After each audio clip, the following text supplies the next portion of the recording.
না থাকতে সুন্দর রান্না থাকলে আর কিছুই লাগে না। সে যতই শিক্ষিত হোক না কেন, তাকে জীবনের এক সময় না এক সময় আসবে যখন তাকে রান্না করতেই হবে। এটা তার জীবনে জীবনে সে কিছু নিয়ে আসুক আর না আসুক, তাকে সব সময় রান্নার জন্য প্রস্তুতি নিয়ে আসতেই হবে।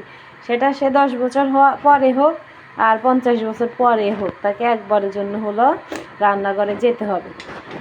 তো এটাই হচ্ছে আসলে মেয়ে মানুষের জীবন। এই দেখেন আমার ছোট্ট পিচ্ছিটা, ও রান্না করতেছে। আম্মু রান্না করো তো, দেখেন ও কি করতেছে। আম্মু হাই বলো তো, হাই হাই বলো। দেখেন ওরা দুজনে বাসায় সারাদিন কী করে আপনারা শুধু দেখতে থাকেন। আসলে প্লটটা অনেক সুন্দর, কিন্তু বলে না গরিব হলে আর যা হয়। আমরা কিছুদিন আগে একটা বাসায় ছিলাম, ওই বাসাটা আমরা ছেড়ে চলে গেছিলাম বাড়িতে। এরপরে আসার পরে এই প্লটটা নিয়েছিলাম, কিন্তু আমাদের মানে গরিব মানুষ তো, প্লটে থাকা আসলে হচ্ছে না।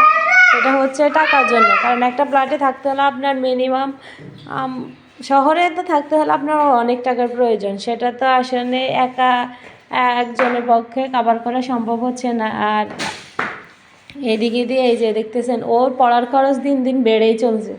তো সেটা আসলে আমাদের মাঝে সম্ভব হয়ে উঠতেছে না, এই জন্য এই প্লটটা ছেড়ে দিতে হচ্ছে। আমরা আবার আমাদের আগের বাসায় চলে যাব।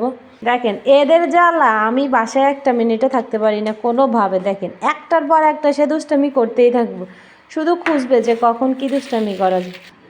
এই যে দেখেন এখন আরেকটা টুপি নিছে, টুপি নিয়ে সে দুষ্টামি করতেছে। আর বড়টা দেখেন এদিকে সে ক্লে নিয়ে খেলতেছে। তুমি কি করতেছো? ওকে আমি টিফিনের জন্য সকালে যাওয়ার সময় 10 টাকা দিছি টিফিন খাওয়ার জন্য। টিফিন না খেয়ে ক্লে নিয়ে চলে আসছি।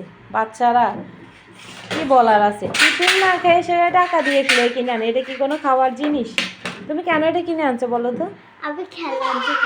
ও নাকি এটা দিয়ে খেলা করবে। দেখছেন ক্লে কতগুলো ক্লে কিনে দিছে, ওই সবগুলো ক্লে ও নষ্ট করে ফেলছে। এ দেখেন ও গিয়ে রান্নাঘর থেকে গাজর নিয়ে চলে আসছে। মানে ওরা আমার একটা মিনিটও বাসায় থাকতে দেয় না। তো আপনাদের কাদের বাসায় এরকম দুইটা আছে যে আপনাদেরকে সারা দিন অতিষ্ঠ করে রাখে? সবাই বলবেন। সবাই ভালো থাকবেন। আর ভিডিওটা কেমন হয়েছে আমাদেরকে অবশ্যই জানাবেন। সবাই আমাদের সাপোর্ট করবেন, পাশে থাকবেন। আসসালামু আলাইকুম।